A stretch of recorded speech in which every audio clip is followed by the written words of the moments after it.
Hey, I'm Gabriel. My family have always done stoves. We've had the biggest stove companies and the smallest. I've been the warehouseman, the delivery boy, the fitter, the salesman, the managing director, and now I'm a content creator.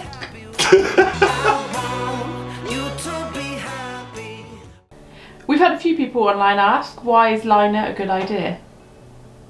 Okay, so we have to go back a little bit because I've heard loads of conspiracy theories. Some people think the whole idea is just a con, a money-making plot. I've even been accused of being some sort of agent of the Matrix because I've mentioned that they're a good idea. Obviously, houses, buildings, chimneys in Britain can be hundreds and hundreds and hundreds of years old, and they've had use in that chimney for hundreds and hundreds of years. So this new idea over the last few decades of a liner is obviously just a con. But, you know, you have to remember, it's only like 60, 70 years ago that people like Jodl from Scandinavia started introducing stoves in the way that we know them today. We had stoves, we had particularly range cookers for, you know, years and years and years before, but we've only been using stoves as a viable replacement for open fires for the last few decades. Us in this new stove industry, because it is really very new, we were making it up as we went along. Just like many of you, we just assumed, well, we just put a bit of pipe up the chimney, that's fine. Sometimes there's an issue with smoke coming into rooms, so the general consensus was, okay, it needs to be fitted only in a room that has an opening window or a door so that you could clear the smoke if it all went wrong. But other than that, we just assumed burn whatever you like.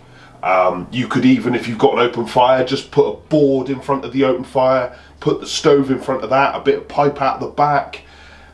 Smoke is smoke, so why on earth would it make any odds it just going up a chimney? Over time, we had issues with chimney fires suddenly increasing. We had entire houses burning down. Chimney sweeps would have issues with entire chimneys blocking with tar. Then after, you know, these issues became more and more common, then after time we even had issues with smoke coming up. This is pretty sinister. Smoke coming up through the floorboards in your bedroom. No smoke downstairs, not coming out the front of the stove, but magically coming up through the floor. And none of it makes any sense. We've put a door on the front, so we've made it safer. It's giving out loads more heat. It's more controllable. It's more fuel efficient. None of this makes any sense. So the doors. The thing that made the stove safer, cleaner, more economical, they were also the exact thing that stopped the air, or the smoke, just rushing straight up the chimney. If you take an open fire, for example, we've got like a 2-foot square hole, or however big the hole of your open fire is, and all the cold air from the room, there's no restriction, it just zips straight up the chimney. Now that means that it's not very good, but at the same time, it means that all that smoke, anything that's, any tar, any resins, any rubbish, just zips out of the chimney so fast it doesn't condense. Now with a stove, we put in a plate above it to seal off the top of the fireplace. We've got a door on the front, and we've got this tiny little air vent on the stove. And suddenly, the smoke, rather than zipping up a chimney, can only meander, because there's a tiny amount of air going through an even tinier little air vent. And of course, if you control the air vent, there's even less air. So the smoke's moving very, very slowly, and it's in a big stone brick chimney. It's cooling down rapidly and then just condensing tar and soot on the sides of the chimney. Then you add in things like low efficiency figures from old stoves. You add in wet fuel. You add in the fact that this is a new thing, a relatively new thing to most people, stoves. So people are learning, people are getting it wrong. People are shutting the stove down on wet wood, and really sort of the stove's not getting up to proper operating temperature. So it's layering up and condensing loads of tar, and that of course is going to cause chimney fires and all sorts. It was a disaster waiting to happen. The more sinister issue was sort of the unknown thing, that what that tar was doing. You may have seen it on old buildings. You may have seen sort of the track of the chimney, where you've got this old stone gable end, and you can see this sort of black stain sort of meandering round up to the chimney. This is tar actually coming through the masonry, and of course on the inside of the house what you get was black stains appearing, coming actually through all the render. And of course you could paint over it, but it's tar, it will just come straight back through. It's horrendous stuff. And then of course the most sinister issue of all was that you would get smoke magically appearing through the floorboards in the upstairs bedroom, which is frankly terrifying and sounds almost impossible. This obviously took time for people to work out what on earth was going on, but effectively it was acid within the tar that was causing all of these problems.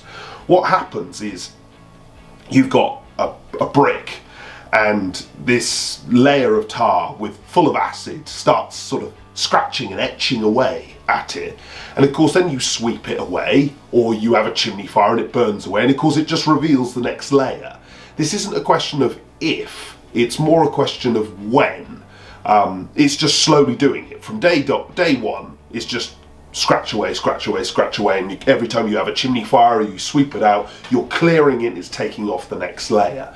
And of course, when it eventually broke through, it would stain the outside of your house, it would destroy all your decorating, but of course the actual smoke coming through, it would be quite a long time for it to get through all of that masonry and then actually come through your render with smoke. Once it did that, of course, you'd know there was a problem. But in between the ceiling joists, you've got unrendered wall. So here we've got render and plaster, but up where the ceiling joists are, it would just be block or stone or brick or whatever it is. So of course, that's the point that it breaks through first. And then that smoke is meandering out, and of course smoke rises, it's hot, so it's coming up through the floorboards, fills the room with smoke and kills somebody. Obviously there are loads of solutions to this problem, but the industry standard is a liner. Traditionally, whilst people were sort of deciding what the industry standard would be, they would just get normal black pipes like this and just stack them on top of one another up through the chimney. They would, you can get like a, if you sort of seal off the base of the chimney and start pouring concrete down with a giant plug, people would sort of pour concrete down whilst pulling this plug up.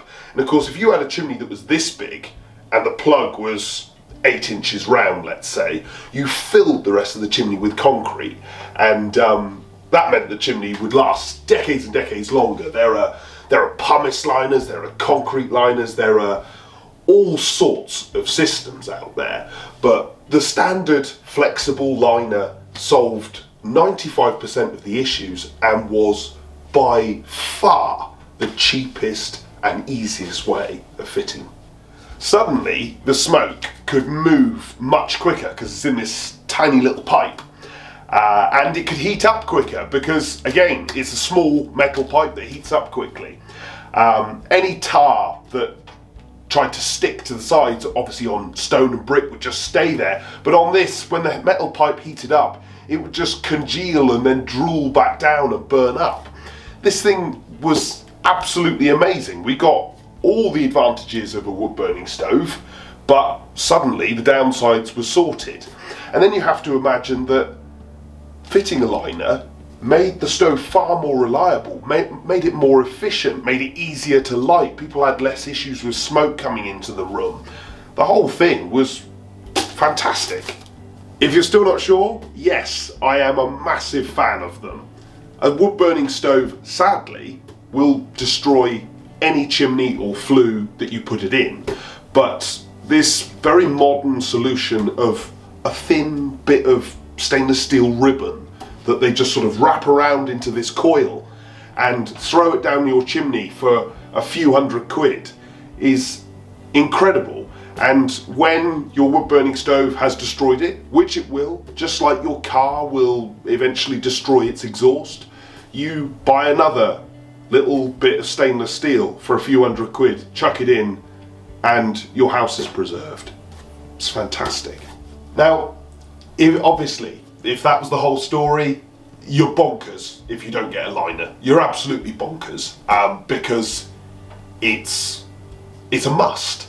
But where I'm on your side, if you're not a fan of a liner, I'm on your side because we live in a world now that is corrupt.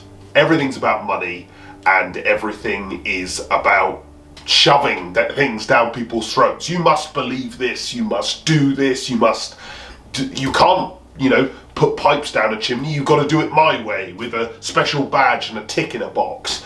And that's the reason why, people think it's a con or there's some sort of conspiracy theory. It's because you shouldn't need it shoved down your throat.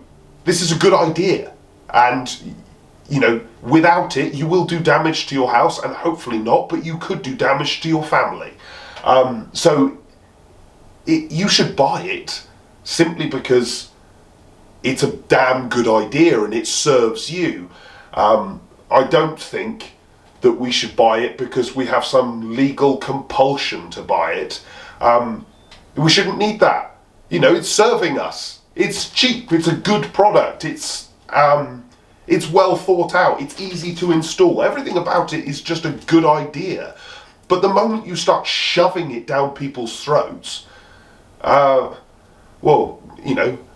me, like I'm sure a lot of you, you've lost my enthusiasm for it, because I don't want to be told what to do. I want to do it because it's a good idea.